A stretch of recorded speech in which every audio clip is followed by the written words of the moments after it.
My beautiful fellow LGBT family, Adrian Nelson here from ahngreatlife.com, and I hope you are doing super amazing. All right, so this is a general reading for you for mid-January. Whenever you see it is really the right time. I'm using only oracle cards for this because it's got a very beautiful, funky, uplifting vibe energy. For those of you that might be interested in oracle card reading, there's a link in the description for my free oracle card reading course. You are more than welcome to sign up for that. All right, so this is a general reading. Please take it as it resonates, my beautiful LGBT family, or I should say LGBTQ plus. Okay, family. What I also recommend is when you look at these readings, I would recommend that you look. Oh, you got two cards. I would recommend that you look at this reading and also the reading for your zodiac energy. So let's say you were Cancer or Scorpio or something like that, that you look at that reading as well, so you can benefit optimally from watching both. All right, so let's see what we have. We have got Star, Origin, and we've got 55 over there. 5 is a number of moving forward. In numerology, 5 is a number of new beginnings. In tarot, it's also a number of new beginnings, but it's those challenges that sometimes goes along with new beginnings. And especially with 5 plus 5 equals 10, for many of you, this is the end of the cycle and it's time for a new cycle to begin. So the question is, what are you holding on to? All right.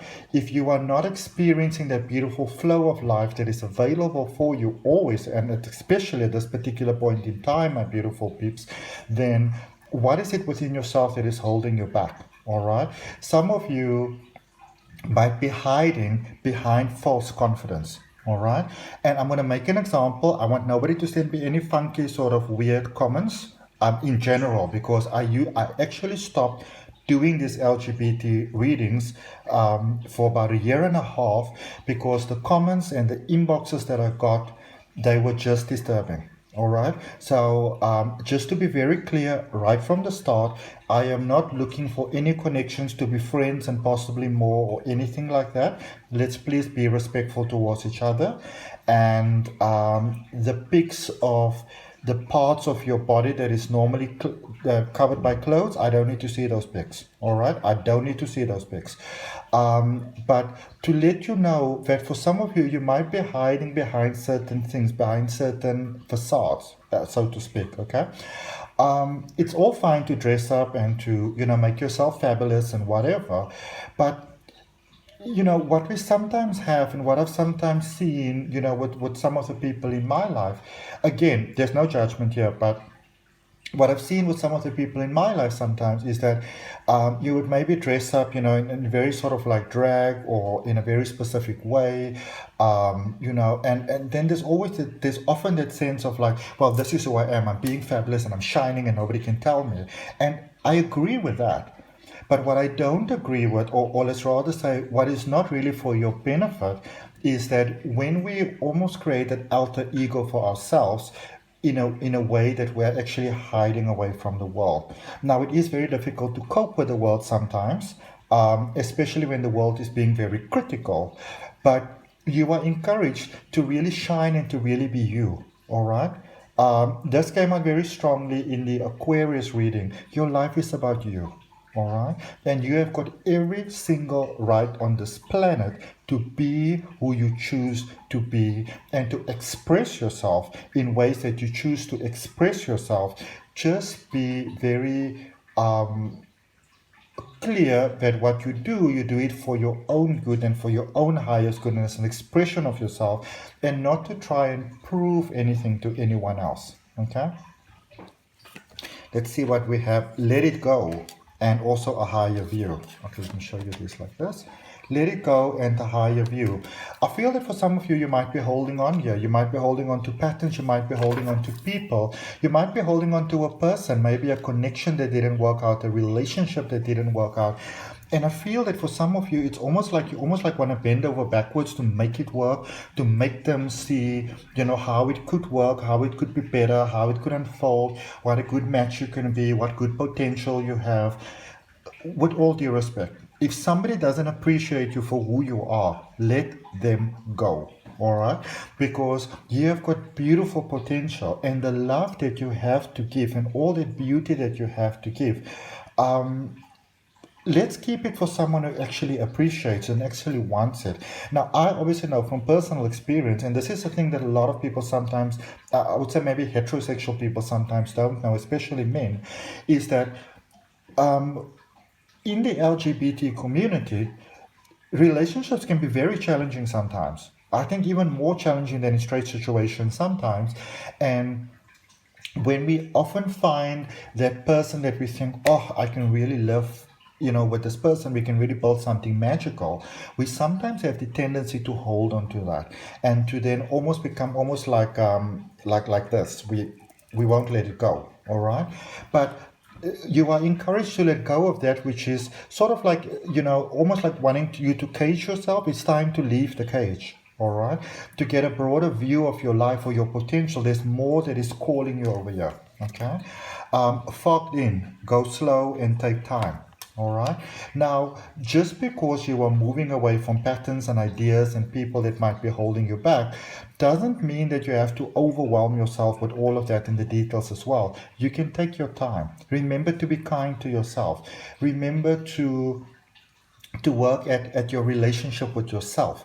A lot of times we want to find that relationship to find someone else that's going to be nice to us and kind to us and help us and support us, and we can be our fullest self. But you want to kind of be yourself first and get connected together with a person who's themselves as well. And when I say yourself, I mean having that courage to just be you, okay? Because when you can have that, then it's honesty meeting honesty. All right. So for some of you, there may be some facades basically going on over here. Look at me. I'm so strong. I'm so fierce. That sort of thing. And I've got a lot of respect, for example, for someone like Beyonce because she does amazing things. But what sometimes happens is we look at somebody like Beyonce, she's such a fierce and she's like this really fierce woman and stuff like that. But the thing to remember is that when you look at someone like Beyonce in a personal life, she's a very simple, humble, kind person. She doesn't put on those huge stilettos and like a big cloak or whatever just to go to the supermarket. Now, if that's the sort of thing that you are happy to do with, no problem with that, okay? But just make sure that you shine in your authenticity and not sort of like trying to shine to show others who you are and who you are not, because then your life becomes about them and not about you, and that is normally where the unhappiness starts to come in, okay? Transformation. You see you're moving to more here with Archangel Zadkiel. Thank you, Zadkiel, for supporting me to transform from my past challenges, all right? So yes, there are some challenges in the past. There may have been some hurt, some pain, some fear, some unfairness, all of those type of things. Doubted yourself, all of those things. But remember that you can grow from that past version. All of that conflict and things that might have happened in your life, it can bring you to a point where you can say to yourself, I choose to no longer be this lesser version of me. I choose to shine. I choose to be me in whichever way I choose to be me. Okay? And that is where there's a transformation that's taking place for you. There's beautiful fortune that's coming here for you. And for those of you that are holding on to a connection that isn't working, a romantic connection, it's time to dream a little bigger. It's time to have the willingness to peacefully leave that behind so you can have the magic, that beautiful connection, that beautiful love that is being promised to you. Because the one thing that's promised to you here is a beautiful romantic connection that honors your heart. How beautiful is that? All right. And if you found value in this, I'd really appreciate you liking the video, commenting, sharing, and subscribing. Remember to hit that notification bell for your weekly reading, my beautiful LGBT family. That's what I got for you at the moment. I hope that it helps. Remember, I've got that free Oracle card reading course if any of you want to sign up. And for those of you that are really ready and interested in moving into your greatest potential, you might be interested in my special that I have available until the end of February 2022 for purchase. It's a full regression hypnosis session and a full reading, and you only pay for the regression hypnosis. And you can either use both sessions for yourself, or you can give some away to others as that beautiful gift, and I'll make you a beautiful gift voucher as well. But from my heart, namaste, love and light. See you next time.